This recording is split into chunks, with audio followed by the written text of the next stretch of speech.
अस्सलामुअलैकुम। SMTV global के साथ मैं हूं आमना अनफाल। सबसे पहले न्यूज़ हेडलाइंस। वज़ीर आला से लंदन यूनिवर्सिटी की पर वाइस चांसलर की मुलाकात, तालीम के फ़रोग़ पर बातचीत। वज़ीर आला ऑफिस में होने वाली इस मुलाकात में पाकिस्तान में बेहतरीन आला तालीम के फ़रोग़ के लिए तबादला ख्याल किया गया। प्रोफेसर मैरी ने आला तालीम के फ़रोग़ के लिए तजावीज़ दी और तालीम के फ़रोग़ के लिए हर तरह की मदद फराहम करने के अज़्म का इजहार किया। Chief secretary, chairman planning and development board, secretary higher education, chairman Punjab higher education Maryam Aurangzeb और मुतालिका हुकाम भी इस मौके पर मौजूद थे।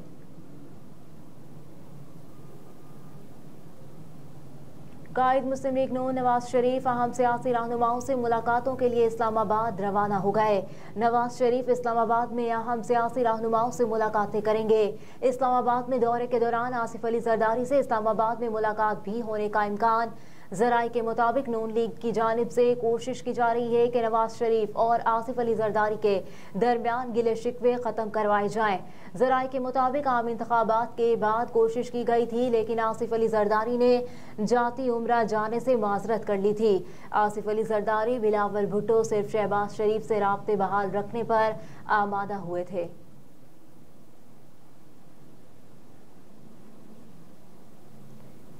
JUI की सुन्नी इत्तेहाद कौंसिल को मखसूस नशिस्तें देने की मुखालिफत। JUI के वकील कामरान मुर्तज़ा ने इलेक्शन कमीशन में दलाइल देते हुए कहा कि आपने आइन, इलेक्शन एक्ट शेख 104 और रूल्स 92 को नहीं देखना है। नशिस्तों की पोजीशन से मुतालिक आर्टिकल 51 की शेख 3 देखना पड़ेगा।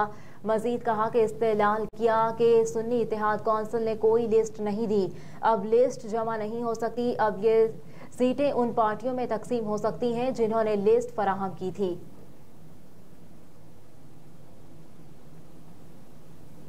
सदर मुमलिकत डॉक्टर आरिफ अलवी से पाकिस्तान नेशनल हार्ट एसोसिएशन के वफ्द की मुलाकात। पनाह के सदर major general retired Masood Rehman Kayani ने सदर मुमलिकत को गैर मुतादी बीमारियों और इमराज कल्ब के हवाले से पनाह के किरदार के बारे में ब्रीफिंग दी।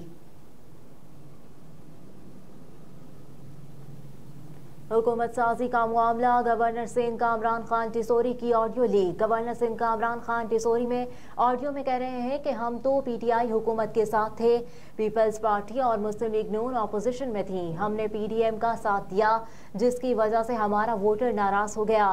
कामरान टिसोरी का ऑडियो में कहना था कि पहले हमें 7 सीटें मिली थी, वो हमारा वोट बैंक था। 2024 के इंतखाबात में हमें वोट नहीं मिला और हुकूमत में शामिल होने के बदले में हमें सिर्फ एक वजारत दे रहे हैं। गवर्नर सिंध ने कहा कि वो इस सीट सेटअप में गवर्नर भी अपना ला रहे हैं, कुछ मिला भी नहीं और हम हुकूमत में भी शामिल हो गए तो फिर हमारा हश्र और बुरा होने वाला है।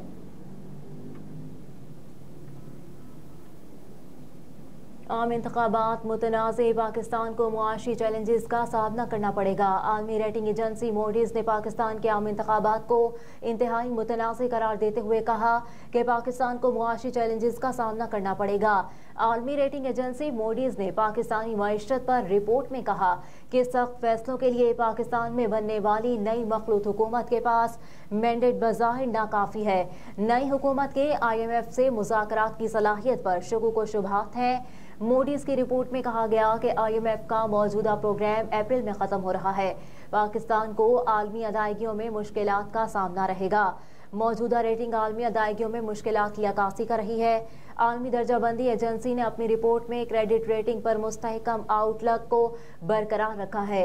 मोडीज ने मजीद कहा कि मुल्क का क्रेडिट प्रोफाइल हुकूमत की बहुत ज्यादा नकदियत और बैरूनी कमजोरी के खतरात की अक्कासी करता है, क्योंकि ज़र मुबादला के कम ज़खायर बैरूनी फाइनेंसिंग की ज़रूरियात को पूरा करने की ज़रूरत से काफ़ी नीचे हैं।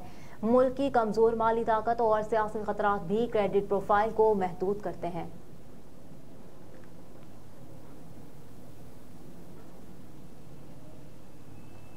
पंजाब असम्बली के इजलास में 358 अरब का सप्लीमेंट्री बजट मंजूर कर लिया गया। पंजाब असम्बली का इजलास 3 घंटे 15 मिनट की ताख़ीर से शुरू हुआ। इजलास की सदारत स्पीकर मलिक मोहम्मद अहमद खान ने की। वज़ीर आला पंजाब मरियम नवाज ने भी असम्बली इजलास में शिरकत की। इजलास का आगाज हुआ तो वज़ीर आला पंजाब मरियम नवाज ने सियासी तनाव में कमी लाने के लिए ऐसा इकदाम उठाते हुए अपोजिशन बेंचेस पर जाकर सुन्नी इत्तेहाद कौंसिल के रहनुमा राना आफ्ताब से मुलाकात की। इजलास के दौरान पंजाब हुकूमत के इखराजात जारिया के बजट की मंजूरी के लिए मोशन ऐवान में पेश कर दी गई। लीगी रुकन असम्बली मरियम औरंगजेब ने 1 माह के इखराजात की मोशन ऐवान में पेश की। इजलास में 358 अरब का रुपए का सप्लीमेंट्री बजट मंजूर कर लिया गया, जिसके बाद पंजाब असम्बली का इजलास गैर मुय्यना मुद्दत के लिए मुलतवी कर दिया गया। पंजाब असम्बली में राना आफ्ताब अहमद की जेर सदारत होने वाला सुन्नी इत्तेहाद कौंसिल का पार्लिमानी इजलास खत्म हो गया। सुन्नी इत्तेहाद कौंसिल के इजलास में आज इखराजात जारिया की बजट की मंजूरी के एजेंडे का जायजा लिया गया।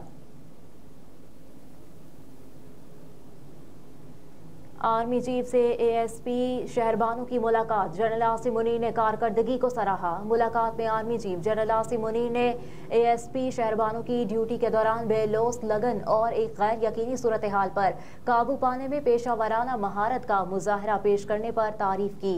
निडर पुलिस ऑफिसर शहरबानो नकवी 26 फरवरी 2024 को लाहौर के इचरा बाजार के मुश्तइल हुजूम से खातून को बाहिफाजत निकाल कर ले गई थी।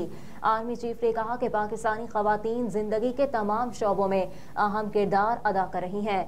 आज़ादी के बाद से पाकिस्तानी खवातीन ने अपनी काबिलियत, इस्तेकामत और अज़म की वजह से अंदरून और बैरून मुल्क खुद को मुमताज़ किया है। सूबाई सदर अहमद वली खान की पख्तूनख्वा असम्बली के बाहर अवामी नेशनल पार्टी के एहतजाजी मुजाहरे में शिरकत के लिए रवानगी से काबिल 4 सदा में मीडिया से गुफ्तगू। इंतखाबात के बाद शुरू होने वाली अवामी नेशनल पार्टी की तहरीक आवाम की ताकत है। कहा, यह तहरीक इस इख्तियार के लिए है जो आईने पाकिस्तान ने अवाम को दिया। चौकीदार चोर बनकर अवाम से वो इख्तियार और मैंडेट छीन रहा है।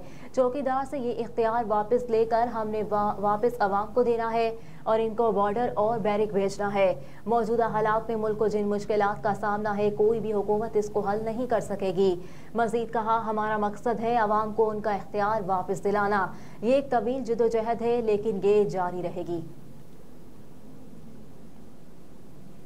हेडलाइंस आप जान चुके हैं। न्यूज़ स्टूडियो से फिल वक्त इतना ही। आप देखते रहिए SMTV ग्लोबल।